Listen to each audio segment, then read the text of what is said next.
అంటే ఇప్పుడు ఒకరిని కొడితేనో అన్యాయంగా, తిడితేనో, ఒకరిని చంపితేనో, ఒక అమ్మాయిని రేపు చేస్తేనో, లేకపోతే ఎవరి మీద చాడీలు చేస్తేనో, నేను మోసం చేస్తానో, ఇవన్నీ పాపాల కింద కౌంట్ చేసుకోవచ్చు మనం డెఫినెట్లీ. ఓకే, చేసుకోవచ్చా? ఇప్పుడు ఇంతకుముందు నేను చెప్పాను కదా, మంచి అన్నది సబ్జెక్టివ్ కాదు, ఆజ్ఞ అతిక్రమం పాపం. ఇప్పుడు చెప్పండి, దేవుని ప్రేమించాలన్న ఆజ్ఞ ప్రకారం మీరు పాపులా నీతిమంతులా? అసలు అది రైటేనా నేను అడుగుతున్నాను. రైటర్ అని పక్కన పెడితే, రైటర్ అని ఇట్లా పక్కన పెడతాం. మీ కొడుకు ఇప్పుడు మామూలుగా మిమ్మల్ని ప్రేమించట్లేదు, మీ పైన ఇష్టం చూపించట్లేదు, ఇప్పుడు మీ కొడుకును మీరు శిక్షిస్తారు? ఖచ్చితంగా శిక్షిస్తారు. ఇప్పుడు మీ నాన్న హిందువుగా పుట్టిండేది, మీ నాన్నను కాదని మీరు ఈ క్రైస్తవంలో చేరి మీరు బాప్తిజం తీసుకొని మీ లైఫ్ని మీరు లీడ్ చేసుకుని మీరు నమ్మిందే నిజమని మీరు భావించినప్పుడు మీ నాన్న మిమ్మల్ని దండించలేదు. మీ నాన్నకు ఆ హక్కు లేదన్నట్టు మీరు భావించలేదు, ఎందుకంటే నేనే రైట్ అని మీరు నమ్మినప్పుడు మీ కొడుకు కూడా మీ పైన ప్రేమ చూపకుండా ఒక ప్రత్యేకమైన జీవితం చూసుకోవడం కూడా రైట్ అవుద్ది కదా. క్రైస్తవాన్ని రెండు భాగాలు విడగొడతారు. క్రైస్తవ రెండు భాగాలు ఒకటి ఏంటంటే క్యాథలిక్స్, రెండు ప్రొటెస్టెంట్స్ అంటారు. క్యాథలిక్స్ అంటే ఎవరంటే విగ్రహారాధన చేసేవాళ్ళు. అసలు యేసు ప్రభువుకు ఇప్పుడు వీళ్ళు ఏదైతే విగ్రహాల ద్వారా చూపిస్తుందో లాంగ్ హెయిర్, ఇది అదేనా ఒరిజినల్ రూపం? మీరు చెప్పండి, ఈ కెమెరా వచ్చింది ఎప్పుడు? ఇదంతా ఫేక్. ఇప్పుడు ఇదంతా ఫేకే కదా. యేసు ప్రభు రూపంగా ఇప్పుడు ఏదైతే చలామణిలో ఉందో ఇది ఒరిజినల్ కాదు అని చెప్పి, ఈ రూపం ఒరిజినల్ కాదు కాదు కాదు మరి ఇప్పుడు వీళ్ళంతా చేసేదంతా ఉత్తదే అయితే. ఇప్పుడు వీళ్ళు బైబుల్ చదువుతారు కదా, వీళ్ళు కూడా చదువుతారు. మరి బైబుల్లో ఇవన్నీ ఉంటాయి కదా. అవును, మరి ఆ మాత్రం ఇంకిత జ్ఞానం లేకుండా ఎట్లా ఉంటారు? బుక్ షాప్కి వెళ్ళి ఇంజనీరింగ్ సంబంధించిన పుస్తకాలు తీసుకున్నాను అనుకో, ఇంజనీరింగ్ పుస్తకాన్ని కొనుక్కున్నాను అనుకో, 900 రూపాయలు కొనుక్కున్నాను అనుకోండి, కొనేసుకున్నా కదా నాకు అర్థం అయిపోతుంటే అర్థం కదా అది. దేవుడి దగ్గర పెట్టి తీసుకొస్తేనే ప్రసాదం. ఇప్పుడు గుట్ట దగ్గర, తిరుపతి కొండ దగ్గర రోజుకు కొన్ని వేల లడ్లు అమ్మబడతా ఉంటాయి. దేవుడి దగ్గర పెట్టే లడ్డు అసలు ఒకటి ఉంటుంది, కింద అమ్మబడేవన్నీ దేవుడి దగ్గర పెట్టరు. నాకు ఫస్ట్ లో ఒకటి చెప్పారు కదా, అంటే దేవుడు ఇద్దరిని సృష్టించాడు, ఆదాము హవ్వ. వాళ్ళిద్దరి నుంచి ఈ సృష్టి అంతా మొదలైంది. మొత్తం మానవ జాతి వచ్చింది వాళ్ళిద్దరి నుండి. వాళ్ళ మరి కుక్కలు, కుందేళ్ళు, పాములు ఇవన్నీ ఎట్లా వచ్చాయి? నేను మొక్కట్లేదు, నేను అన్న మందికి. ఓకే, ఎట్లా సాధ్యపడింది మరి నాకు? నేను ఇప్పుడు పల్లెంలో నేను రియల్ గా చెప్తున్నా, కల్పించడం లేదు. గాంధీ హాస్పిటల్ దగ్గర నా బర్త్డేకి నేను మా బ్రదర్ ఇద్దరం కలిసి మేము ఒక 4000 రూపీస్ అక్షరాలు ఆన్వర్డ్స్ 4000 రూపీస్ ఫుడ్ తీసుకెళ్లి మేము డొనేట్ చేసాం. మరి మా ఫుడ్ వాళ్ళకి చేరద్దు, చెడిపోవాలా, కళ్ళ మాల రోడ్డు మీద పడాలా, కుక్కలు నందలు వచ్చి తినాలా. మరి ఎట్లా చేరింది?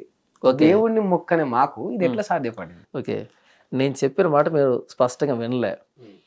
613 ఆజ్ఞలు అనేటువంటి పదప్రయోగం చేశాను. 613 ఆజ్ఞలు పదప్రయోగం చేశాను. 613 ఆజ్ఞలు చెప్పింది దేవుడు. 613 ఆజ్ఞల్లో 612 ఆజ్ఞలు నెరవేర్చి ఒక్క ఆజ్ఞను అతిక్రమించామనుకో, ఆ ఒక్క ఆజ్ఞ ఇచ్చింది ఎవరు? 613 ఆజ్ఞలు ఇచ్చింది దేవుడే. 613 ఆజ్ఞలో నేను 612 ఆజ్ఞలు నెరవేర్చాను. ఆ ఒక్కదాన్ని ఒక్క ఆజ్ఞ ఏంటిది? వినండి, ఒక్క ఆజ్ఞ ఏంటి? ఏం అడుగుతున్నా, మీరు అడుగుతున్న 613 ఆజ్ఞల్లో 612 ఆజ్ఞలు నేను నెరవేర్చాను. 613 ఆజ్ఞలు నేను నెరవేర్చింది ఏంటో మీరు చెప్పండి. అలా ఇక్కడ నేను అడుగుతున్నాను బ్రదర్, 613వ ఆజ్ఞ నేను నెరవేర్చనిది ఏంటో మీ నోటి ద్వారా నాకు చెప్పండి. ఇప్పుడు మొట్టమొదటి మీరు 612 నెరవేర్చలే కాబట్టి 613 ఏంటన్నది మీరు నాకు చెప్పండి. మీకు పాయింట్ లో ఒకటి ఉంటది కదా, ఇక్కడ మీ ఉద్దేశం ఒకటి ఉంటది కదా. 613 మీరు నెరవేర్చినప్పుడు ఆ ఒకటేంటో నేను చెప్పగలుగుతాను, అర్థమైపోతాయి. ఏ ఉద్దేశంతో అన్నారు మరి 613? బైబిల్లో రాయబడ్డాయి బ్రదర్. బైబిల్లో ధర్మశాస్త్రం అంటే 613 ఆజ్ఞలు. మీరు అల్టిమేట్ గా మీ ఎండ్ ఏంటో నేను చెప్పనా, దేవుణ్ణి ఆరాధించడం దగ్గరికే వస్తారు. లేదు, నేను అక్కడికే వస్తున్నా. అక్కడికే వస్తారు, నాకు తెలుసు. నేను తెలిసేంటి, నేను ప్రారంభించి అదే చెప్తున్నా కదా, దేవుడు బయట మంచి అన్న సాధ్యం కాదు. 612 మనం నెరవేర్చి ఒక్కటి నెరవేర్చకపోయినా దాన్ని ఇచ్చింది కూడా దేవుడే కాబట్టి ఆయన వాటిని కదా మనం అతిక్రమించింది. కాబట్టి దేవునికి బయట మంచిగా ఉండడం అన్న సాధ్యం కాదు అనేది నేను మీకు చెప్తున్నాను. ఎలాగైతే 2 కాళ్ళు లేనివాడు రన్నింగ్ రేసులో పాల్గొనలేడో, పరిగెత్తలేడో, అలాగే దేవుణ్ణి కాదని మంచి చేయడం అంటే సాధ్యం కాదు. మీరు చెప్పారు మీ బర్త్డే గాంధీ హాస్పిటల్లో ఏదో అన్నదాన కార్యక్రమం చేసామని. సంవత్సరానికి ఒకసారి అన్నదాన కార్యక్రమం చేశారు. మరి మిగిలినటువంటి సంవత్సరం అంతా ఏమేం చేస్తున్నారు అన్నది అది మీకే తెలియాలి కదా. అప్పుడు 4,000 రూపాయలు దర్శనం, మా ఊళ్ళో 400, 40 రూపాయలు, 4 రూపాయలు అడుక్కునే వాళ్ళకి మాకు శక్తి మీరు ఇలా చేసింది మాట్లాడుతున్నారు. నేను మాట్లాడుతుంది ఏంటంటే పబ్లిక్ లైఫ్ లో కాకుండా ప్రైవేట్ లైఫ్ లో ఇంకేం చేస్తున్నారు మీరు అన్నది మీకు తెలుసు కదా. తెలుసు కదా. కాబట్టి అక్కడ 4,000 రూపాయల భోజనం అన్నది ప్రైవేట్ లైఫ్ లో చేస్తున్నటువంటి ఈ దారుణాలన్నింటినీ అంటే మన పాపాలన్నింటినీ కొట్టివేయవు కదా. కాబట్టి ఒకరి మంచి చేశాను అన్నది ఓకే, వెరీ గుడ్. అదే సమయంలో మన ప్రైవేట్ లైఫ్ లో మనం చేస్తున్నది ఏంటి, ఇవన్నీ పాపాలే కదా. కాబట్టి ఆ 4,000 రూపాయల భోజనం అన్నది ఈ పాపాలను కొట్టివేయలేదు. పాపాలంటే ఇప్పుడు ఒకని కొడితేనో, అన్యాయంగా తిడితేనో, ఒకని చంపితేనో, ఒక అమ్మాయిని రేపు చేస్తేనో, లేకపోతే ఎవరి మీద చాడీలు చేస్తేనో, ఎవరైనా మోసం చేస్తేనో, ఇవన్నీ పాపాల కింద కౌంట్ చేసుకోవచ్చు మనం. డెఫినెట్లీ ఓకే, చేసుకోవచ్చా? ఇప్పుడు ఇంతకుముందు నేను చెప్పాను కదా, మంచి అన్నది సబ్జెక్టివ్ కాదు ఆబ్జెక్టివ్ అని చెప్పాను. ఇప్పుడు మీరు చెప్పింది సబ్జెక్టివ్. పాపం అంటే ఏంటో చెప్తాను వినండి. అంటే పాపం అంటే మీరు చెప్తున్న ఆబ్జెక్టివ్ చెప్తాను. పాపం అంటే ఏంటో మీకు తెలియదు. ఇప్పుడు నేను పాపం అంటే ఏంటో చెప్పాలి. చెప్పండి. పాపము అంటే ఆజ్ఞ అతిక్రమం పాపం. ఆజ్ఞ అంటే మనల్ని పుట్టించిన దేవుడు చెప్పిన మాటకు వ్యతిరేకంగా ప్రవర్తించడం పాపం. బైబిల్లో చెప్పబడినటువంటి మాటలు ఏంటంటే 2 ఆజ్ఞలు ప్రధానంగా, మొత్తం 613 ఆజ్ఞల్ని 2 ఆజ్ఞలుగా మార్చాలి అంటే యేసుప్రభు 2 ఆజ్ఞలుగా మార్చాడు. 613ని 2 చేశాడు. 2 చేసి 2 చెప్పాడు. 2 అంటే సింప్లిఫై చేసి 2 చెప్పేశాడు. అంటే మొత్తం ఎసెన్స్ అది. ఎసెన్స్ అది. నంబర్ 1 ఏంటంటే నీ దేవుడైన ప్రభువుని, అంటే మన సృష్టికర్తని, నీ దేవుడైన ప్రభువుని నీ పూర్ణ హృదయంతోను, పూర్ణ ఆత్మతోను, పూర్ణ వివేకంతోను, పూర్ణ బలముతోను ప్రేమించాలి. మొదటిది ఏంటి? మొదటిది మనల్ని పుట్టించిన దేవుణ్ణి సంపూర్ణంగా ప్రేమించాలి. ఆరాధించడం కాదు, విశ్వాసం ఉంచడం కాదు, నమ్మకం ఉంచడం కాదు, పూజించడం కాదు, ప్రేమించాలి. ఆయన దేవుణ్ణి ప్రేమించాలి.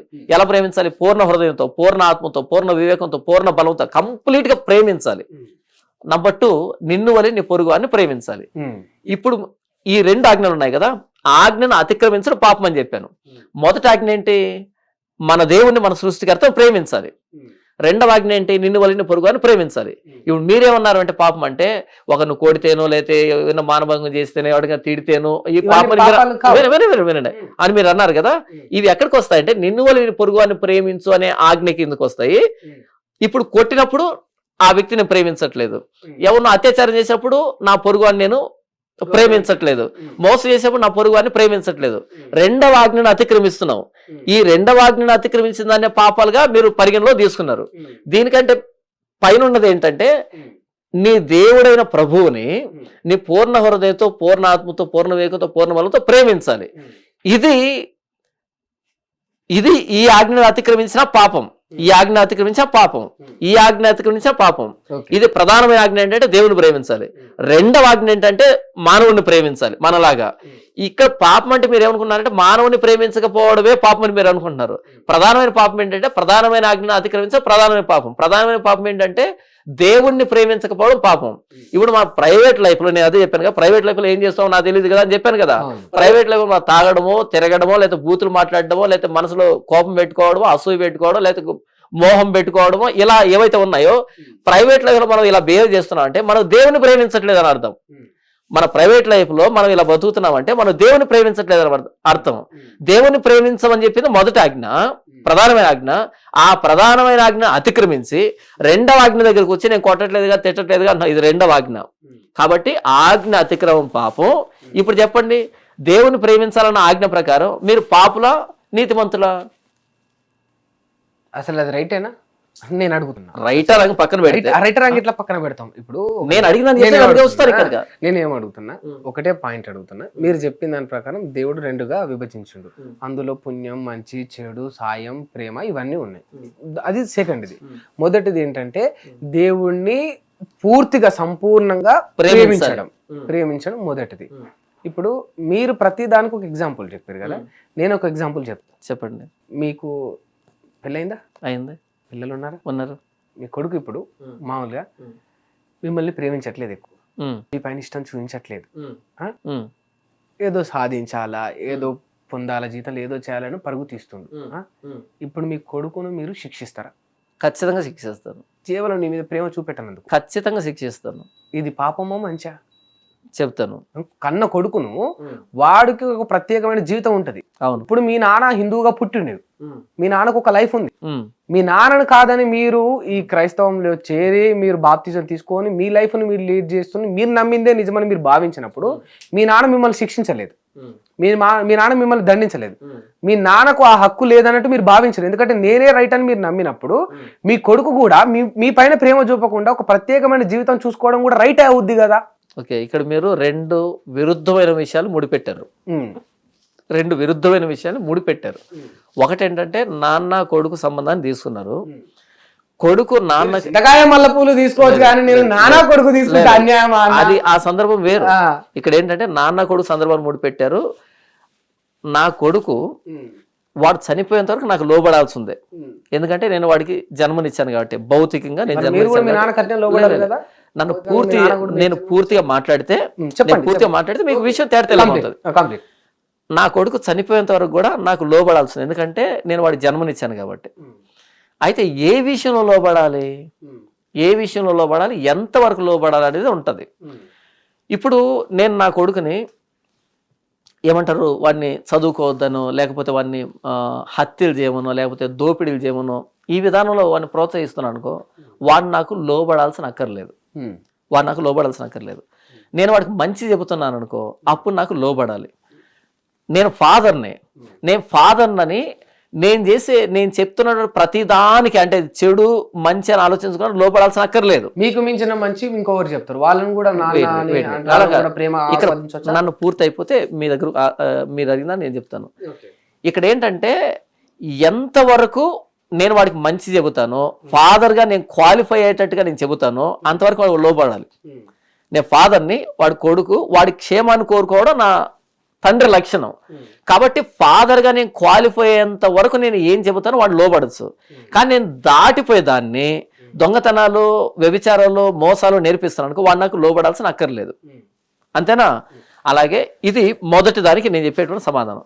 ఇక రెండవది ఏమన్నారు అంటే, మా నాన్న మతం, మా నాన్న నమ్మినటువంటి దేవులుగా, మా నాన్న సిద్ధాంతం కానీ, ఇప్పుడు నేను వేసుకొని నమ్ముకొని ఇటు వచ్చాను కదా, దీనికి చెబుతున్నాను. మా నాన్న కానీ, వాళ్ళ నాన్న కానీ, ఇంకొకరు కానీ ఎవరైనా సరే, నేను ముందే చెప్పాను కదా, తండ్రిగా అర్హత ఎంతవరకు ఉందో అంతవరకు చెప్పినప్పుడే బిడ్డ లోబడతాడు.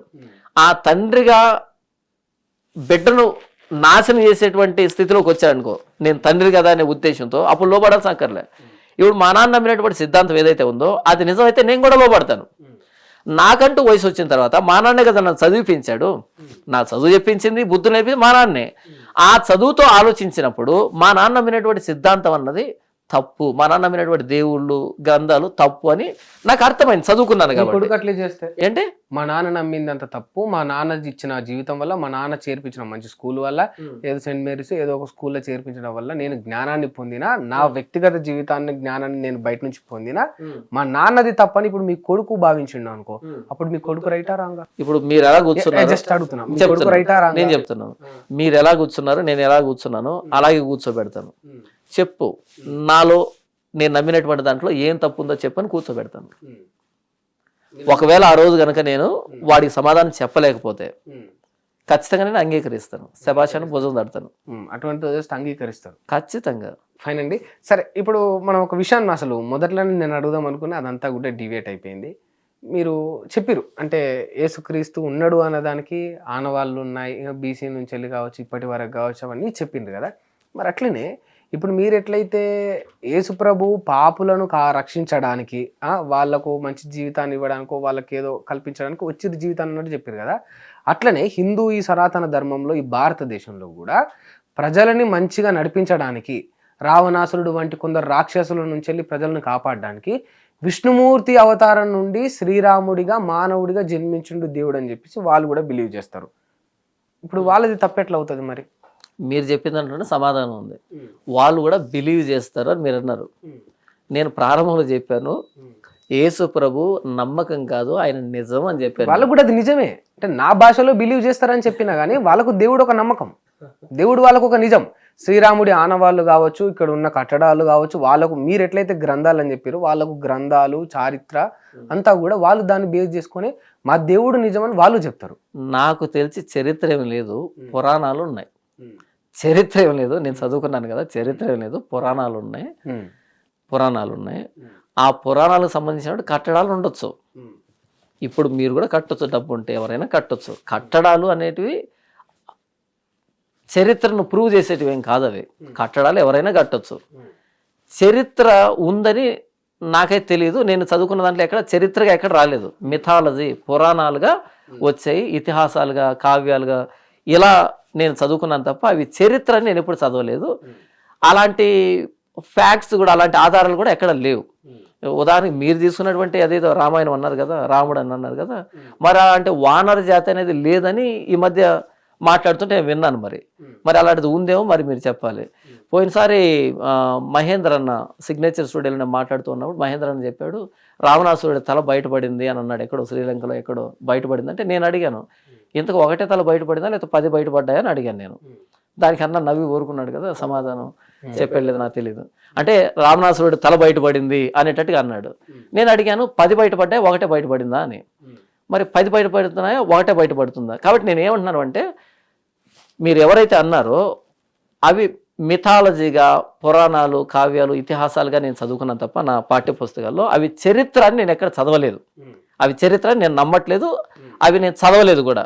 పురాణాలుగా నేను చూశాను. నేను ఇక్కడ భారతదేశంలో పురాణం ఎలాగుందో గ్రీక్ మిథాలజీ ఉంది, రోమన్ మిథాలజీ ఉంది, బాబిలోనియన్, ఈజిప్టియన్, ప్రతి దేశానికి ఆ కల్చర్కి సంబంధించి మిథాలజీ కోకొల్లలుగా ఉన్నాయి. నేను మిథాలజీని పరిగణించేవాడిని కాదు, నాకు చరిత్ర కావాలి. దానికి నేను స్టార్టింగ్లో చెప్పాను BC-AD యేసు ప్రభు చారిత్రాత్మకమైనటువంటి దేవుడు అని నేను చెప్పడం జరిగింది. ఈ పురాణాలను బట్టి నేను ఆలోచన మార్చుకునే వ్యక్తిని కాదు. పురాణాలు ఏముంది, ఎవరైనా పుట్టించవచ్చు. అంటే అట్లీస్ట్ దేవుడికి సంబంధించిన ఆనవాళ్ళు అన్నీ ఉన్నాయి. వీళ్ళు దేవుని నిజము నమ్మకము అని భావించడానికి వాళ్ళకి అదొక అర్థం ఉంది. ఇక్కడ మా దేవుడు ఆనవాళ్ళు ఉన్నాయని ఇక్కడ ఈ భారతదేశంలోని హిందువులకు అదొకటి ఉంది. అవి లేవని కదా నేను చెప్పాను ఇంతవరకు, అవి లేవని కదా ఇంతవరకు. వచ్చినాయి మరి విగ్రహాలు వాళ్ళని అడగాలి, నాకేం తెలుసు అవన్నీ. లేవని మీరంటే అడిగితే నేను చెప్తాను కానీ వాళ్ళ దేవుళ్ళు ఎలా వచ్చారు నాకెలా తెలుసు? నేను చెప్పాను కదా, పురాణాలలో ఉన్నటువంటి పాత్రని వాళ్ళు రూపాన్ని ఇచ్చుకున్నారు. సరే, వాళ్ళు రూపాన్ని ఇచ్చుకున్నారు. నేను అంటున్నా దేవుడు నిజమేనేమో, మరి అందుకే అవన్నీ ఈ విగ్రహాలు ఇవన్నీ పుట్టాయేమో. దేవుడు నిజం, దేవుడు నిజం, దేవుడు నిజం. ఆ దేవుడు ఈ విగ్రహం ఇద్దరు ఒకటి కాదు. దేవుడు నిజం, దేవుడు నిజం. కానీ విగ్రహాలు దేవుడు ఒకటి కాదు. దేవుడు నిజం. ఆ నిజమే నేను, నన్నే నమ్మండి, నన్నే కొలవండి అని యేసు ప్రభు వచ్చాడు.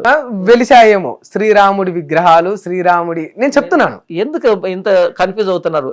నేను కన్ఫ్యూజ్ అవ్వట్లే, నేను క్లారిటీగా ఉన్నా. దేవుడు ఉన్నాడు సరే, కానీ ఈ మానవులు పెట్టినటువంటి విగ్రహాలు, మీరు భారతదేశంలో చూస్తున్న విగ్రహాలని భారతదేశంలో చూస్తున్నారు. మొత్తం ప్రపంచంతో విగ్రహాలు ఉన్నాయి. నేను వీళ్ళ గురించి కదా మాట్లాడుతూ, మొత్తం ప్రపంచాలంతా విగ్రహాలు ఉన్నాయి. ఈ విగ్రహాలు దేవుడు ఒకటి కాదు. దేవుడికి విగ్రహాల సంబంధమే లేదు. విగ్రహాన్ని పుట్టించిన మానవుడు. అది భారతదేశం కావచ్చు, ప్రపంచ దేశాలు కూడా ఒక సిలువే కదా. అది ఇక్కడ సిలువ, ఇక్కడ విగ్రహం. యేసు ప్రభు సిలువ నేను చెప్పాను, యేసు ప్రభు సిలువ నేను చెప్పాను. సిలువకి ఏలాడిండు పాపుల కోసం, వేలాడాడు అని అంటే నేను ముందు చెప్పాను, బైపాస్ సర్జరీ. అందరూ మరి ఈ యొక్క చర్చిలలో ఆ సిలువను పెట్టి దాని అక్కడికి వస్తాను. యేసు ప్రభు సిలువలో వేలాడాడు, ప్రాణం పెట్టాడు అంటే బైపాస్ సర్జరీ అని చెప్పాను నేను. పాపానికి ప్రాయచిత్తం జరిగింది అని చెప్పాను తప్ప సిలువను మొక్కమని గానీ సిలువ మీద యేసు ప్రభు బొమ్మను పెట్టమని మొక్కుతున్నారు కదా. నేను కూడా చర్చికి వెళ్ళాను. ఓకే, మీకు సరిగ్గా క్రిస్టియానిటీ గురించి తెలిసిన చర్చికి వెళ్ళాను. మీరు చర్చికి వెళ్ళుంటారు, కానీ క్రైస్తవం అంటే ఏంటి మీకు తెలిసిండే అవకాశం లేదు. ఎప్పుడు వెళ్ళుంటారు కదా. క్రైస్తవాన్ని 2 భాగాలు విడగొడతారు. క్రైస్తవ 2 భాగాలు ఒకటి ఏంటంటే క్యాథలిక్స్, 2 ప్రొటెస్టెంట్స్ అంటారు. క్యాథలిక్స్ అంటే ఎవరంటే విగ్రహారాధన చేసేవాళ్ళు, జస్ట్ లైక్ హిందువులాగా. కాకపోతే వీళ్ళ చేత బైబుల్ ఉంటుంది అంతే. కాకపోతే వీళ్ళు పెట్టుకునేది మరియమ్మ బొమ్మనో యేసు బొమ్మనో పెట్టుకుంటారు, హిందువులాగా అంతే. కాకపోతే హిందువులు రాముని కృష్ణుని వాళ్ళని పూజిస్తారు, కానీ వీళ్ళు యేసు ప్రభుని మరియమ్మని బొమ్మలు పెడతారు, బైబుల్ పట్టుకుంటారు అంతే. నేను చూసి అదే అంటున్నాను. వీళ్ళని క్రైస్తవులుగా బైబుల్ పరిగణించదు, బైబుల్ తీసి ఎవడు పరిగణించడు. వాళ్ళు పక్కన పెట్టేశారు. కల్ట్ అంటాం మేము వాళ్ళని. కల్ట్ అంటే దుర్బోధ, తప్పుడు శాఖ, చేదైన వేరు, కల్ట్ అని పిలుస్తాం దాన్ని. క్యాథలిక్స్ అంటారు వాళ్ళని. వాళ్ళని పక్కన పెట్టేశాం. మీరు చూసినటువంటి బొమ్మలు, మరియం బొమ్మలు, యేసు బొమ్మలన్నీ వాళ్ళకి సంబంధించినవి. ఎందుకంటే బైబిల్లో చాలా స్పష్టంగా రాయబడింది. నిర్గమకాండం 20వ అధ్యాయంలో ఆకాశం అందు కానీ భూమి మీద కానీ భూమి క్రింద ఉండే నీళ్ళ ఎందు కానీ ఏ రూపాన్ని కానీ విగ్రహంగా చేసుకోకూడదు, దాన్ని సాగిలపడకూడదు, నమస్కారం చేయకూడదు అని స్పష్టంగా దేవుడు ఆజ్ఞ జారీ చేసిన తర్వాత ఏ రూపాన్ని చేసుకోకూడదు అని చెప్పిన తర్వాత మరలా యేసు బొమ్మ చేస్తాం, మరియం బొమ్మ చేస్తామంటే బైబిల్ని కాంట్రాడిక్ట్ చేసినట్టు కదా, వ్యతిరేకించినట్టు కదా.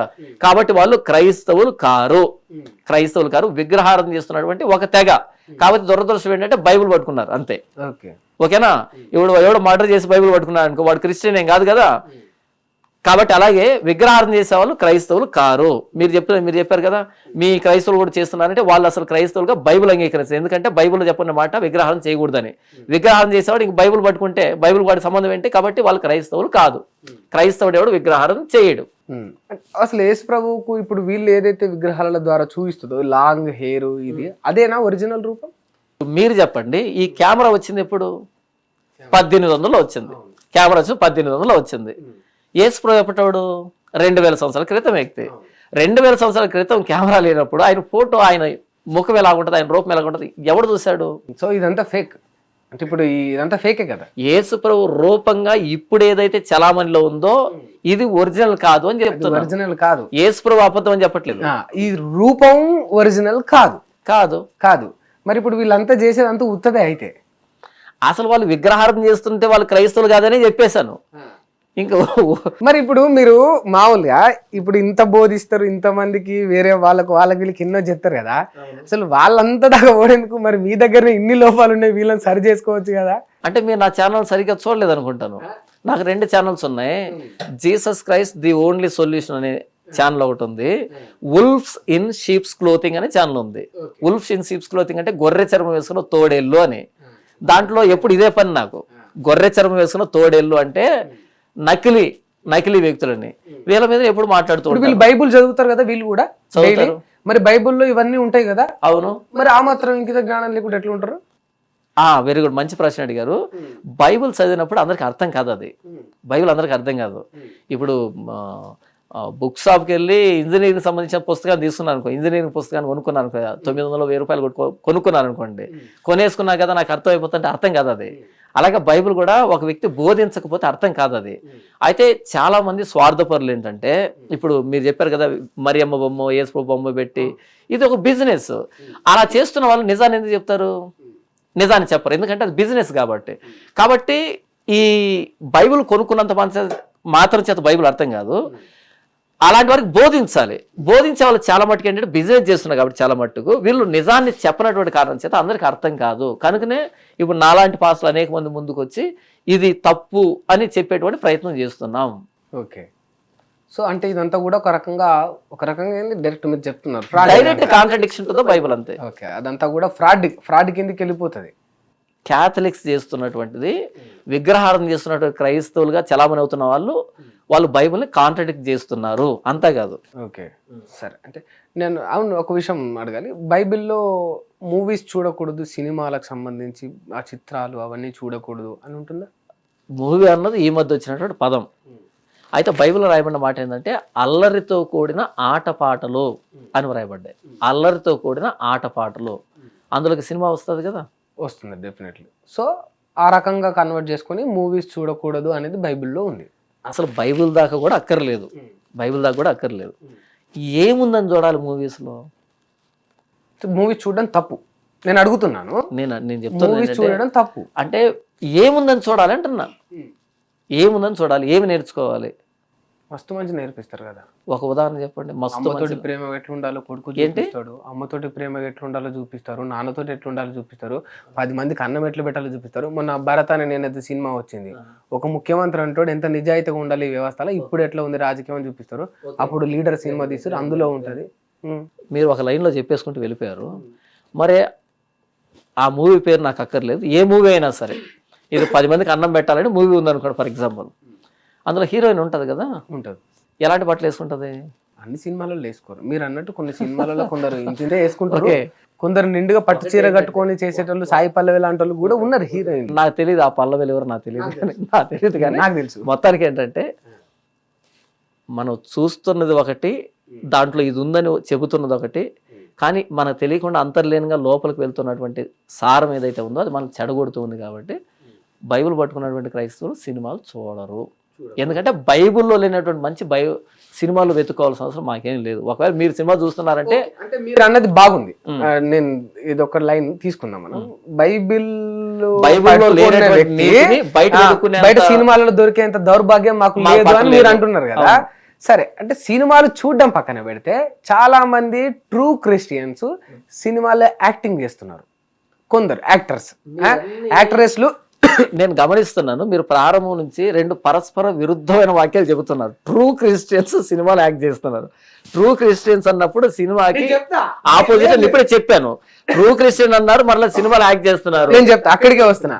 Coming to the point. ఆయన చాలా మంచోడు, నేను బార్ లో కనిపించారు తాగుతూ అన్నట్టుంది. లేదు, అంటే సినిమాలు బార్తో సమానం కాదు. సినిమాలు బార్తో సమానం. దానికంటే దరిద్రం అని చెప్తున్నా. కాదు, దానికంటే దరిద్రం తాగితే సాయంకాలానికి మత్తు దిగిపోతుంది. బార్లన్నీ ఒకేలాగా ఉంటాయి, ఒకే మత్తును ఒకే రకరకాల బ్రాండ్ తోటి మందును ప్రొడ్యూస్ చేస్తాయి. బట్ సినిమాలన్నీ ఒకే రకంగా చెడును ఎప్పుడు బట్టలిపి అమ్మాయిలు చూపెట్టట్టు ఏముండే.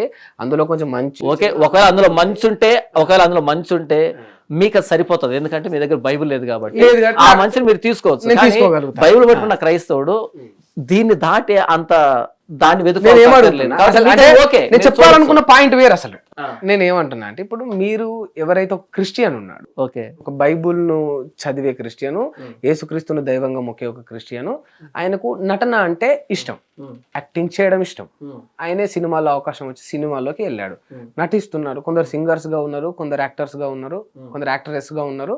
వీళ్ళందరూ వాళ్ళ పొట్ట కూటి కోసం పని చేసుకుంటారు. బైబుల్ చదివినంత మాత్రమే డబ్బులు రావు. మీరు అన్నట్టు జీవితంలో పిల్లడికి ఒక మంచి నేర్పాలంటే వాడిని ఒక మంచి స్కూల్లో జాయిన్ చేయించాలి. వాడికి బట్టలకు, చెప్పులకు, కట్టుకున్న భార్యకు, కనిపించిన తల్లిదండ్రులకు సాయం చేయాలంటే ఆర్థికంగా బలపడాలి. అప్పుడు వాడికి ఏదో ఒకటి కావాలి. వాడు ఎంచుకున్న ఫీల్డ్ సినిమా. ఇప్పుడు ఆ వ్యక్తి తప్పు చేస్తున్నట్ట, మంచి చేస్తున్నట్ట నేను అడుగుతున్నా. పాపం చేస్తున్నట్టు, మహాపాపం చేస్తున్నట్టు. పాపం చేస్తున్నట్టు. ఎందుకు అంటే నటన అనేది బైబిల్లో లేదు. ఫస్ట్ ఆఫ్ ఆల్ అంటే బైబిల్లో ఉన్నదే చేయాలి. ఇంకా అంతే దాటి ప్రారంభంలో మీకు ఏం చెప్పాను, 613 గీతల మధ్య జీవితం అనే ఆట ఆడాలి. దేవుడు గీసినటువంటి గీతలు అవి 613 అని చెప్పాను కదా. బైబిల్ ఇప్పుడు మన భారతదేశం ఎలా రన్ అవుతుంది? రాజ్యాంగం మీద కదా రన్ అవుతుంది. అవునా? రాజ్యాంగంలో లేనిది చేస్తే అది నేరం కదా. అలాగే ప్రతి క్రైస్తవుడికి రాజ్యాంగం బైబిల్, ప్రభు అయిన యేసుక్రీస్తు మాట. యేసు ప్రభు మాటను దాటిపోయినప్పుడు అది పాపం అవుతుంది. కాబట్టి బైబిల్లో ప్రవక్తలు కానీ, అపోస్తులు కానీ, యేసు ప్రభు కానీ, బైబిల్లో భక్తులు కానీ నటించలా ఎక్కడ. దాని వేషధారితనం, లోపల ఒకటి బయట ఒకటి, అది వేషధారితనం. నటన అన్నది బైబిల్లో లేదు. యేసు ప్రభు నమ్ముకున్నటువంటి, దేవుడు నమ్ముకున్నటువంటి ఏ వ్యక్తి కూడా నటించలే. మరి బైబిల్ పట్టుకొని నటించడం ఏంటి? నా దగ్గర ఇక పొట్టకూడు అంటావు కదా, పొట్టకూటికి నటించాల్సిన అక్కర్లే. బోల్డని మార్గాలు ఉన్నాయి. బైబిల్ ఎవరు నటించి పొట్టకూటిని సంపాదించుకోలే.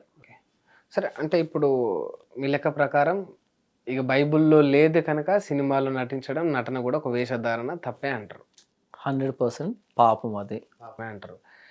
బైబిల్లో ఇది ఉందా? బాగా చర్చ నడిచింది మీ కమ్యూనిటీలో కావచ్చు, 2 తెలుగు రాష్ట్రాల్లో కూడా. పాస్టర్ విజయ్ ప్రసాద్ రెడ్డి గారు చెప్పినందుకు ప్రసాదం తినొచ్చు అంటే అది చర్చ నడిచింది. మీరు బాగా ఖండించినట్టున్నారు దాన్ని. అవును. అంటే బైబిల్లో ఉందా ఈ విగ్రహాధారణ చేసింది తినొద్దని? ఉంది, బైబిల్లో ఉంది. అంటే ఒక విగ్రహానికి పెట్టి వేరే విగ్రహానికి ఏదైనా పెట్టి, విగ్రహాలకి దూరంగా ఉండండి. బైబిల్ చాలా స్పష్టంగా చెప్పింది. విగ్రహారాధన యెహోవాకు హేయము అనేటువంటి బైబిల్ రాయబడింది. ఆకాశం మీద కానీ, భూమి మీద కానీ, భూమి కింద నీళ్ళ కింద ఉండే ఏ రూపాన్ని కూడా చేసుకోకూడదు. బైబిల్లో స్పష్టంగా రాయబడింది. విగ్రహారాధన వద్దు అన్న తర్వాత విగ్రహారాధన సంబంధించి ప్రత్యక్షంగా కానీ, పరోక్షంగా కానీ దేన్ని కూడా చేయకూడదు అనేది కామన్ సెన్స్. ఓకే. అలాంటి దాన్ని ప్రసాదం తినొచ్చు అనేటట్టుగా ఈ విజయ ప్రసాదం అనే వ్యక్తి మాట్లాడాడు కదా, అది తప్పని మేము ఖండించారు. ఇప్పుడు మామూలుగా మీరు అంటే ఆ ప్రసాదం కింద లడ్డు, పులిహోర ఇలాంటివి వస్తుంటాయి జనరల్ గా తీసుకుంటే, ఏదో దద్దోజనం ఏదో వస్తుంది. అవును. సరే, అది ప్రసాదం కింద అట్లా చూసుకోవచ్చు. మీరు ఫుడ్ తింటారు కదా, డైలీ తింటాం కదా. ఈ ఫుడ్ సిస్టమ్ చెప్తారా నాకు? మీరేం తింటారో నేను అలాగే తింటాను. అంటే ఒక్కొక్కరికి కూడా మీరు అంటే నాకంటే ఫిజిక్ ఎక్కువ మంచిగా ఉన్నారు కదా, మీరు డైట్ మెయింటైన్ చేస్తారా స్పెషల్ గా? ఏమీ లేదు. రైస్ తింటారా? తింటాను. మామూలుగా రైస్ ఎక్కడి నుంచి వస్తాయి మీకు? రైస్ బ్యాగ్ ఎక్కడి నుండి వస్తుంది? షాప్ నుండి. అంటే అక్కడ రైస్ డిపో నుంచి తెచ్చుకుంటాం. ఇండియాలో మేజర్ గా ఎక్కువ హిందూస్ ఉంటారు, రైతు మెజారిటీ యాజ్ పర్ కౌంట్, నిజంగా సర్వే ప్రకారం. అవును. హిందువులందరూ కూడా అంటే ఆల్మోస్ట్ వాళ్ళు పండించిన పంటని దేవుడికి ప్రసాదించి మొక్కి ఈ పంట అంతా నీదే, నాకు మంచి లాభం వచ్చేటట్టు చూడు తల్లి అని దుర్గమ్మకో ఎల్లమ్మకో పెట్టి అమ్మకానికి పోతారు, గిట్టుబాటు ధర కావాలని. అవును, అది విగ్రహాల ధారణ కదా. అవును. మరి అది మీ కడుపులోకి పోయినట్టే కదా. ఓకే, ఇప్పుడు నేను ఒక ప్రశ్న అడుగుతాను, దీనికి సమాధానం నాకు దీనికి సమాధానం చెప్పండి. మీరు నేను అడిగిన ప్రతి ప్రశ్నకు ప్రశ్న అడుగుతున్నారు తప్ప నాకు సమాధానం ఇవ్వట్లేదు. ప్రశ్నకు ప్రశ్న చేయడం నాకు తెలిసి సమాధానం కాదేమో. సమాధానం అర్థం కావడానికి ఫస్ట్ నేను సమాధానం చెప్పండి. ఇఫ్ ఐ కాంట్ అండర్స్టాండ్ మీరు అప్పుడు నన్ను ప్రశ్న అడగచ్చు. అంటే మీకు ఒక చిన్న విషయం చెప్తాను. మీరు నాకు ఒక అప్లికేషన్ పెట్టారు, నేను తిరిగి మీకు ఓటీపీ పంపిస్తాను, మీరు ఓటీపీ ఎంటర్ చేస్తే అప్పుడు నేను కన్ఫర్మ్ చేస్తాను. ఇది అప్లికేషన్ ఓటీపీ ఎగ్జామ్ లో క్వశ్చన్ ఇస్తే ఆన్సర్ రాయాలి చెప్ప. మీరు అడిగే ప్రశ్న చాలా వ్యాలిడ్ క్వశ్చన్ కాబట్టి అంత సులభంగా సమాధానం కాకుండా కొంచెం స్ట్రాంగ్ గానే చెప్దామని నిర్ణయించుకున్న. అది విషయం. మీరు అడిగిన ప్రశ్న చాలా బాగుంది, అందరికి అవసరం కూడా. ప్రత్యేకించి మా విజయ ప్రసాదం మాటలని ప్రసాదం తింటున్నటువంటి వ్యక్తులకి అవసరం కాబట్టి కొంచెం సాలిడ్ గా చెప్పడానికి నేను చెప్తున్నాను. ఎందుకంటే ఈ లాజిక్ అన్నది ఆ వ్యక్తి వాడాడు కాబట్టి మీ తరఫున ఆ వ్యక్తికి చెప్పాలి. అందుకని కొంచెం సాలిడ్ గా చెప్తున్నాను. దానికి మీ దగ్గర నుంచి ఒక చిన్న నిర్ధారణ కావాలి నాకు. అదేంటంటే, మీరు గుడికి వెళ్తారు, గుడికి వెళ్ళిన తర్వాత ఆయన ఏదో ఇలా తీర్థం పోస్తారు చేతిలో, ఇలా తాగి ఇలా అనుకుంటారు కదా. ఆ తీర్థాన్ని ఇలా కాళ్ళు కడుక్కోవడానికి చేతులు కడుక్కోవడానికి ఉపయోగిస్తారా? ఉపయోగించారు. ఇంత తీర్థం అంటే ఏంటి? దేవుడి దగ్గర ప్రసాదించి దేవుడికి సమర్పించి ఆ తర్వాత మనకి ఆ నీళ్ళే కదా. నీళ్ళే కదా. మీరు కాళ్ళు కడుక్కునే చేతులు కడుక్కుండేది ఇవి కూడా నీళ్ళే కదా. నీళ్ళే. మరి దాన్ని తీర్థం అని ఎందుకన్నారు, దీన్ని నీళ్ళు ఎందుకని అన్నారు? నల్ల నుండి వస్తాయి, దేవుడి దగ్గర పెట్టినాం కనుక అది కదా. ప్రసాదం అని అన్నప్పుడు విగ్రహానికి సమర్పించింది, దేవుడు సమర్పించింది అనేది ప్రసాదం అంటాం. పేరు చెప్తుంది కదా. నేను తెచ్చుకున్న రైస్ బ్యాగ్ అన్నది గ్రాసరీ నుంచి తెచ్చుకున్నాను, షాప్ నుంచి తెచ్చుకున్నాను. దాని మీద ప్రసాదం అని రాసి కాదు నాకు అమ్మింది వాళ్ళు. దాని మీద ధాన్యం అని, వరి, అది బియ్యం అని వ్రాసి అమ్మారు నాకు. అది నేను డబ్బిచ్చి కొనుక్కున్నాను. దాన్ని దేవుని దగ్గరికి వెళ్ళి ఇలా కళ్ళెత్తుకొని తెచ్చుకున్నది కాదు అది. కాబట్టి ప్రసాదం అనే పేరులో ఏముందంటే అది ఇక్కడ అర్పించాము అని చెప్తుంది. అది నేను తెచ్చుకున్న రైస్ బ్యాగ్ ఏంటంటే కొనుక్కొని లడ్డు అర్పించారు ప్రసాదం కాదు. అదే లడ్డుని బేకరీలో కొన్నప్పుడు నేను ఇలా కళ్ళెత్తుకొని తిన్నాను, మామూలుగా తింటాను. మీకు తెలుసా?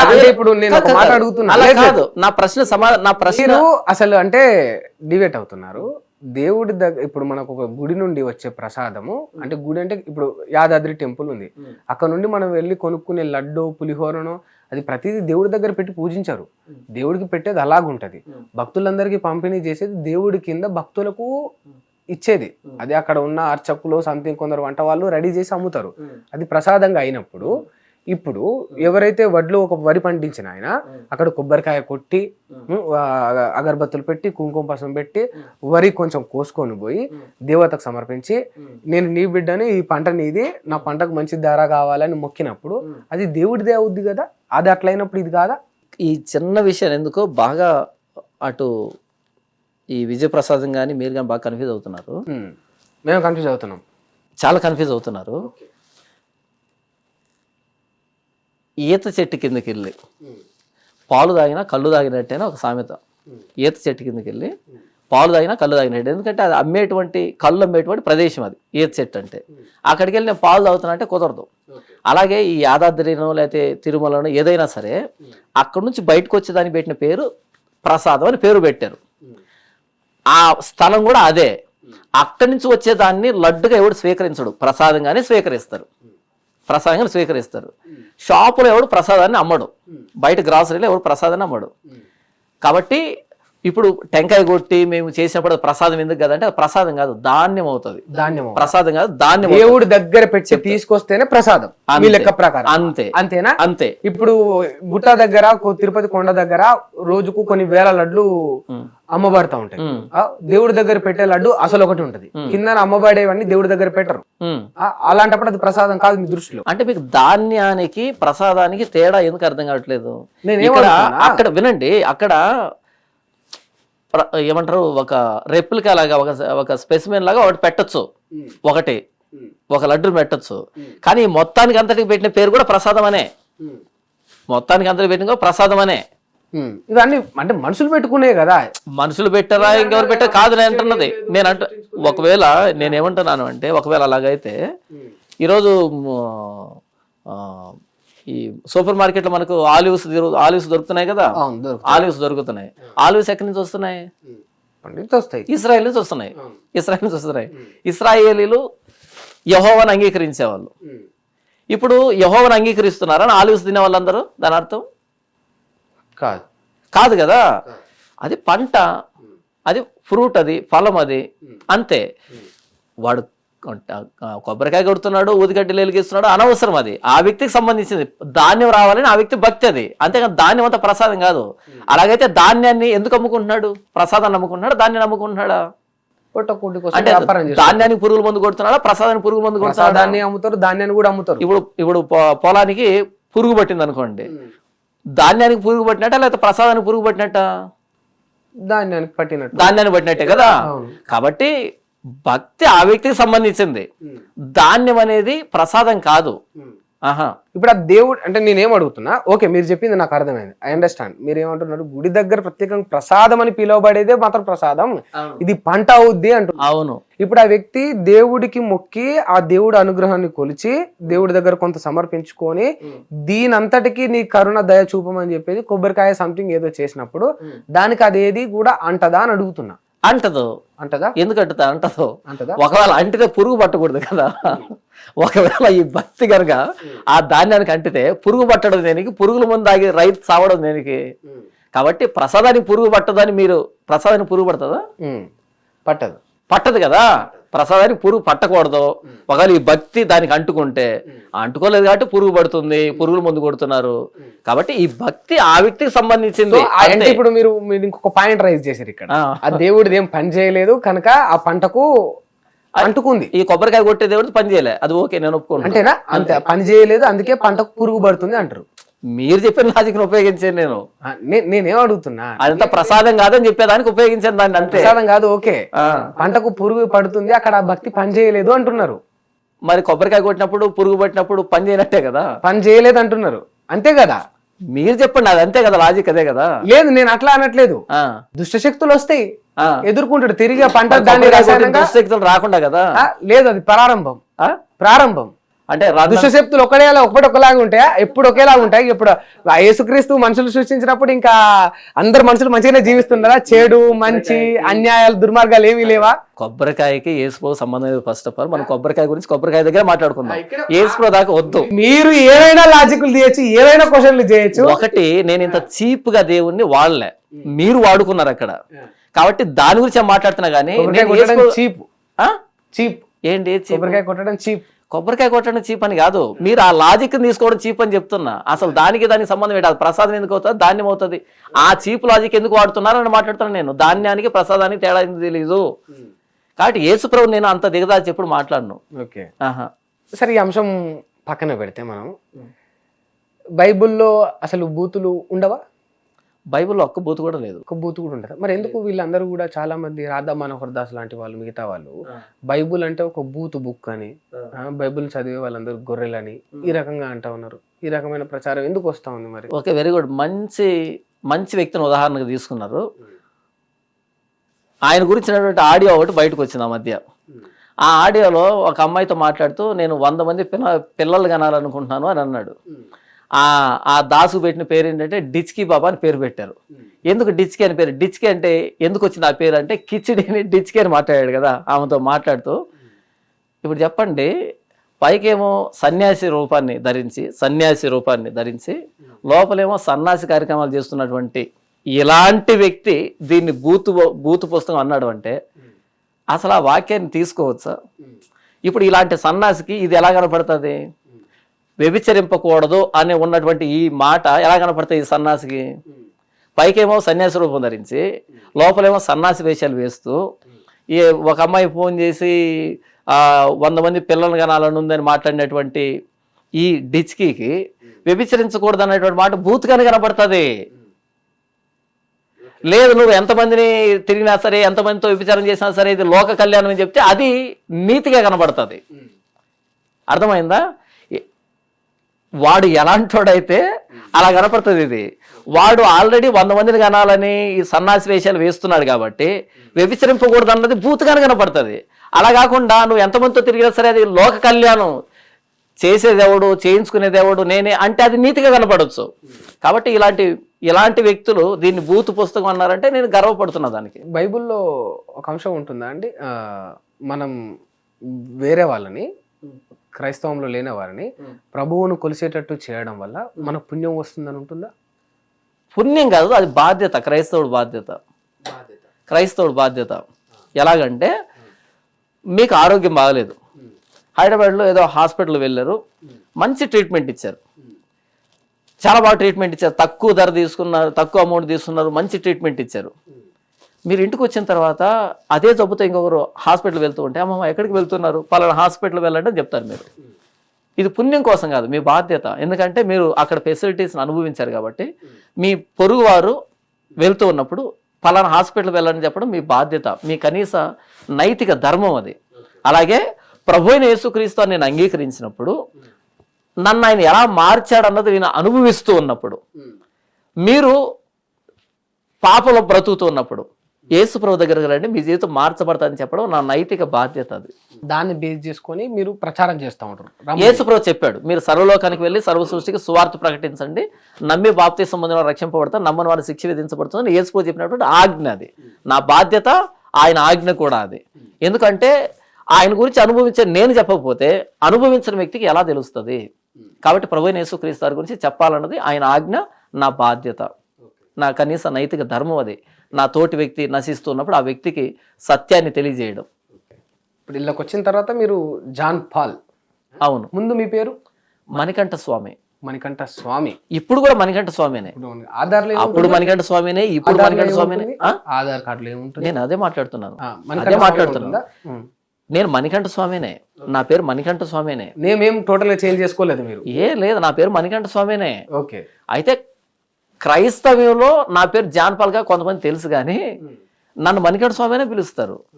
అది మారదు. అది అంటే క్రైస్తవంలోకి వచ్చినాక పెట్టుకున్నారు మీరు? పెట్టుకున్నది గుర్తింపు కోసం పెట్టుకున్నది, మీకు మీరు పెట్టుకున్నది. ఎందుకంటే నేను ప్రారంభంలో ఏమైనా పెట్టేవాడిని పాస్టర్ మణికంఠ స్వామిని పెట్టేవాడిని స్క్రీన్ మీద.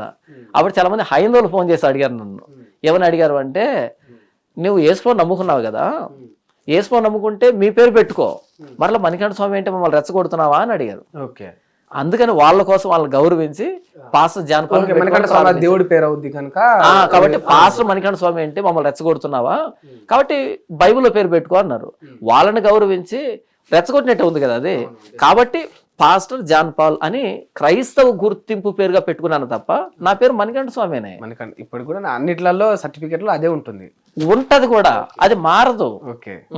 మీరు మార్చే ప్రయత్నం కూడా చేయలేదు? నాకు ఇష్టం మణికంఠ స్వామి అనే పేరు. మా నాన్న నన్ను ప్రేమించి ఇష్టపడి పెట్టుకున్న పేరు అది.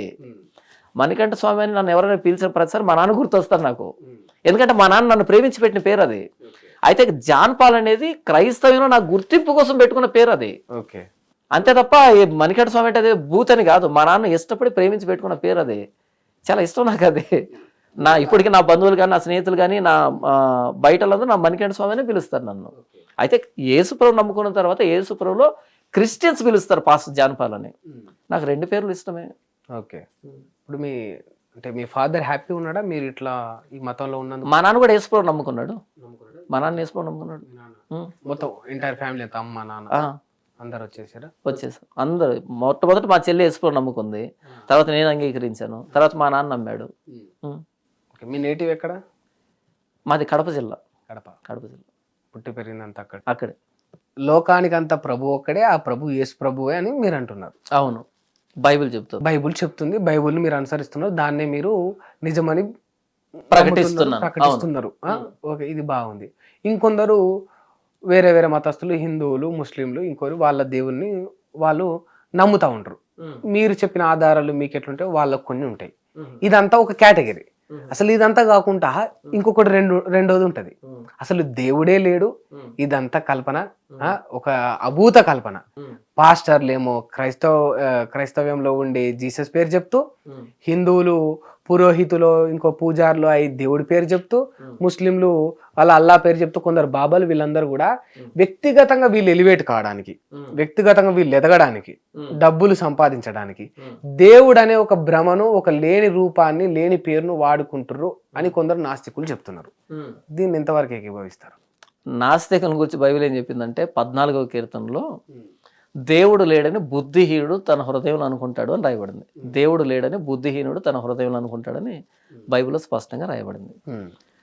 ఇక దేవుని గురించినటువంటి విషయాలకు వస్తే, అంటే దేవుడు ఎలా ఉన్నాడు ఎలా లేడు అనే దానికి బైబిల్ స్పష్టంగా చెప్పింది. అంటే ఎవరైతే నాస్తికులు ఉన్నారో వాళ్ళు దేవుడు లేడు అంటారు. దేవుడు లేడు అని వాళ్ళు చేసినటువంటి ఎక్స్పెరిమెంట్ ఏంటి, ప్రయోగం ఏంటి, ఎలా చెప్తున్నారు దేవుడు లేడు అనే దానికి? ఒక విషయం లేదు అని చెప్పడానికి ముందు దానికి ఒక ఎక్స్పెరిమెంట్ జరగాలి కదా. ఎలా చెప్తున్నావు దేవుడు లేడని? రోమియోలు రాసిన పత్రిక 1:18 నుంచి ఏమని రాయబడిందంటే, దుర్నీతి చేత సత్యమును అడ్డగించు మనుషుల యొక్క సమస్త భక్తిహీనత మీదను దుర్నీతి మీదను దేవుని కోపము పరలోకం నుండి బయలుపరచబడుచున్నది.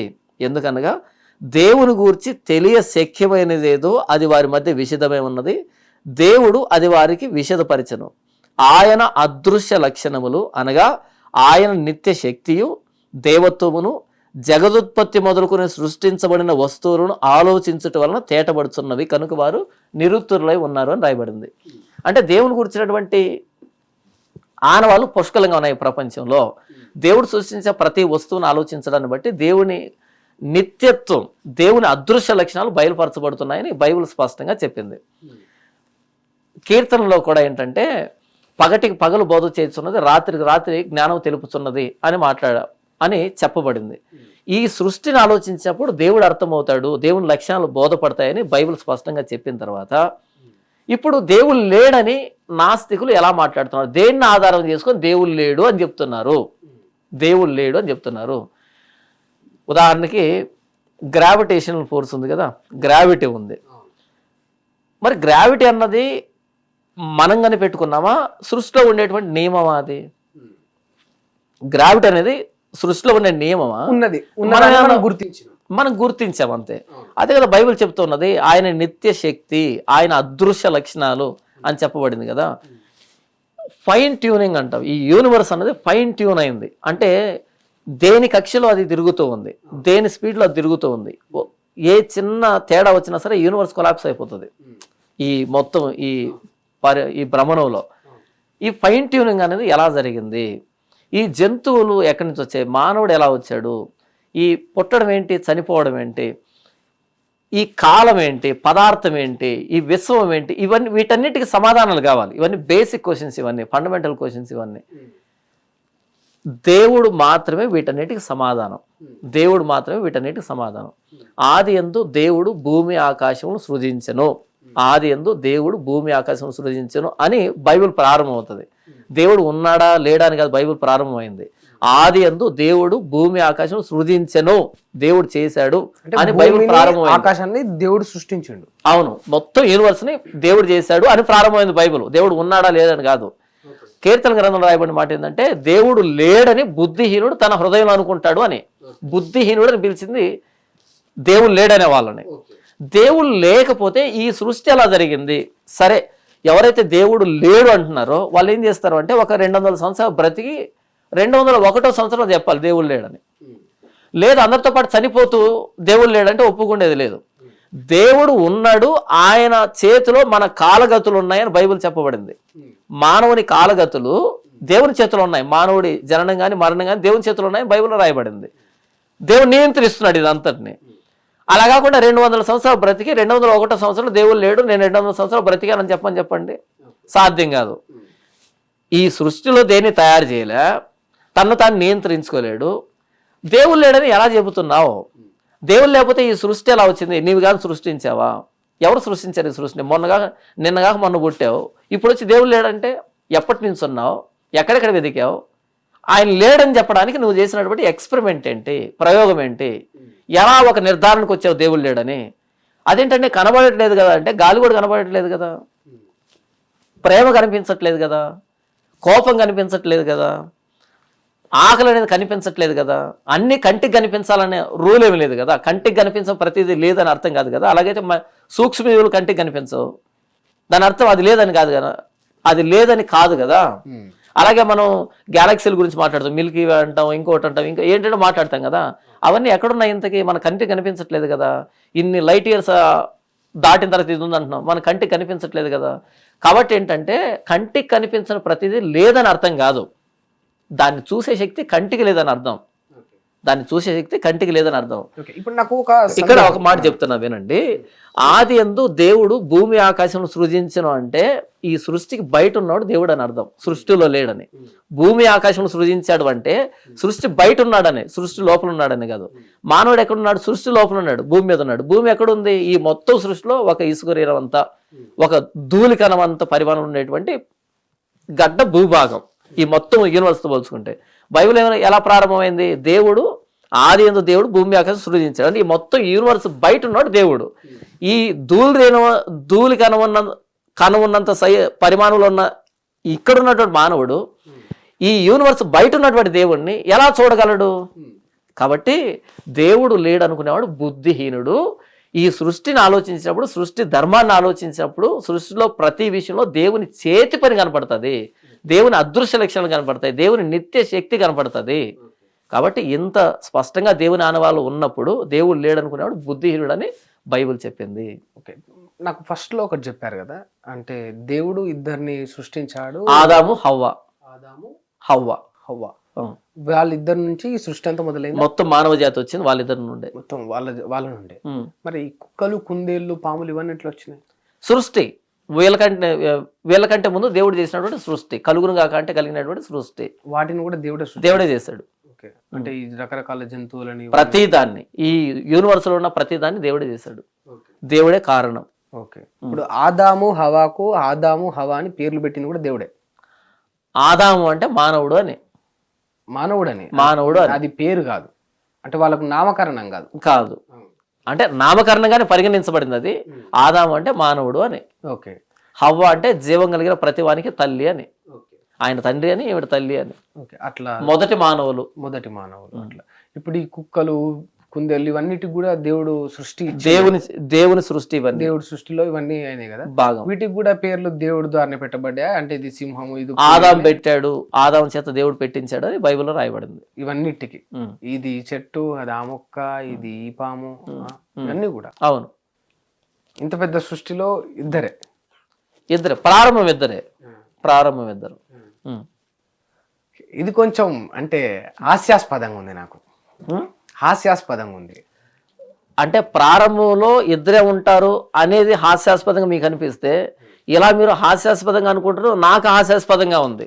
ప్రారంభంలో ఎంతమంది వస్తారు? 200 మంది వస్తారా అని. ప్రారంభం ఎప్పుడు కూడా చిన్నగానే ప్రారంభం అవుతుంది, అది రాను రాను విస్తరిస్తుంది. ప్రారంభంలో ఇంతమందిని ఎక్స్పెక్ట్ చేయడం హాస్యాస్పదమే కదా, ఇద్దరే ఉంటారు ప్రారంభంలో. మామూలుగా అంటే బయట దేశాల గురించి తెలియదు కానీ ఈ భారతదేశంలో ఒక క్యాస్ట్ ఫీలింగ్ ఎక్కువ ఉంటుంది. అంటే వీడింత వాడంత, ఇది నాది అగ్రవర్ణం, నీది నిమ్నవర్గం అని ఉంటది కదా. క్రిస్టియానిటీలో కూడా ఎస్సీల నుంచి వచ్చిన వారిని ఒకలాగా, రెడ్డిల నుంచి వచ్చిన వారిని ఒకలాగా, ఇంకో క్యాస్ట్ల నుంచి వచ్చిన వాళ్ళు ఒకలాగా చూస్తారని విన్నా. నిజమేనా? ఇక్కడ ఒకటేంటంటే, మీరు విన్నదానికి నేను బాధ్యత వహించట్లేదు, బైబిల్ బాధ్యత వహించట్లేదు. బైబిల్లో ఏం చెప్పబడింది అన్నది నేను చెప్పగలుగుతాను. ఇది నడుస్తుందా లేదా చెప్పండి నాకు. అదే అంటున్నాను, మీరు ఎక్కడ విన్నారు, ఎవరు చెప్తే నేను దాన్ని అవునా కదా చెబుతాను. వాళ్ళ పేరు చెప్తే మీకు తెలియదు కదా. నాకు శ్రీనాథ్ అనే టైం ఒక ఆయన చెప్పిండు, మావోడు. మరి ఆయన ఎక్కడ చూసాడు అని నాకు actually is Christian, my Christian friend. ఉంటది రా కొంచెం ఉంటది ఖచ్చితంగా, ఎంతైనా కూడా. ఏ భారతదేశంలోనే కుల వివక్షత ఉన్నది. నువ్వు అది క్రిస్టియానిటీలో ఉండు, హిందుత్వంలో ఉండు, నువ్వు అన్ని మతాలు వదిలేసి ఇంకేయడం ఉండు, నీ కులం పేరు చెప్తే తక్కువ చూస్తాడు, పైనోడు ఉన్నాడు, అది కొనసాగుతుందని ఆ ఫలానా పిల్లగాడు నాకు చెప్పిండు. మరి ఆయన ఎక్కడ చూసాడు నాకు తెలియదు. మొట్టమొదట ఎదుర్కొని ఉంటాడు. అదే అంటున్నాను, ఇక్కడ ఆయన ఎక్కడ చూసాడన్నది నాకు తెలియదు. ఓకేనా? ఆయన చూసింది నిజమో కాదో నాకు తెలియదు. బైబిల్ పట్టుకున్నప్పుడు కులాలు గోత్రాలు లేవు. బైబిల్ పట్టుకున్న కులాలు గోత్రాలు లేవు. యేసుప్రభు నమ్ముకున్నప్పుడు అందరం సమానమే. యేసుప్రభు నమ్ముకున్న అందరం సమానమే. ఎందుకంటే ప్రారంభం చెప్పాను కదా, ఆదాము హవ్వలు వారి ఇరువురు నుంచే సమస్తం వచ్చినప్పుడు ఒక తండ్రికి ఒక తల్లికి పుట్టిన బిడ్డల్లో వ్యత్యాసాలు ఎందుకు ఉంటాయి? ఉండవు. అన్నిటికి మించి అందరూ దేవుని చేతి పని అయినప్పుడు, అందరూ దేవుని పిల్లలు అయినప్పుడు ఈ కులాలు గోత్రాలు ఎక్కడి నుంచి వచ్చాయి? కాబట్టి యేసుప్రభు నమ్ముకున్న వాళ్ళకి కులాలు గోత్రాలు లేవు. కులాలు గోత్రాలు పాటించే వాళ్ళు క్రైస్తవులు కాదు. ఓకే, కులాలు గోత్రాలు పాటించే వాళ్ళు క్రైస్తవులు కాదు. మేము ప్రతి ఆదివారం చర్చిలో ఏం చేస్తామంటే రొట్టె ద్రాక్షరసం తీసుకుంటాం. రొట్టెను ప్రభు శరీరంతోనూ ద్రాక్షరసాన్ని ప్రభు రక్తంతోనూ సాదృశ్యంగా రొట్టె ద్రాక్షరసం తీసుకుంటాం. అక్కడ మేము చెప్పే మాట ఏంటంటే ఒకే పాత్రలోనిది తినుచున్నాం, ఒకే పాత్రలోనే త్రాగుతున్నాం అని. ఒకే పాత్రలో తిని త్రాగేది ఎవరు అంటే కుటుంబ సభ్యులు.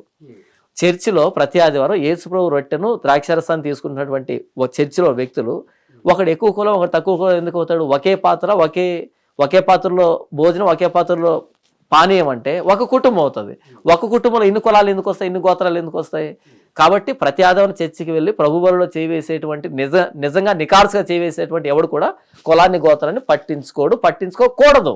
బైబిల్ ఏం చెప్పిందంటే ప్రభు అయిన యేసుక్రీస్తు వారిలో బాప్తీసం పొందిన వాళ్ళు ఎవరైనా సరే, స్త్రీ కానీ పురుషుడు కానీ, లేదా గ్రీసు దేశస్థుడు కానీ యూదుడు కానీ, ఎవరైనా సరే అందరూ సమానం, ఏకమై ఉన్నారు, సమానమై ఉన్నారు, తారతమ్యాలు లేవు అనేటువంటి మాట బైబిల్లో రాయబడింది.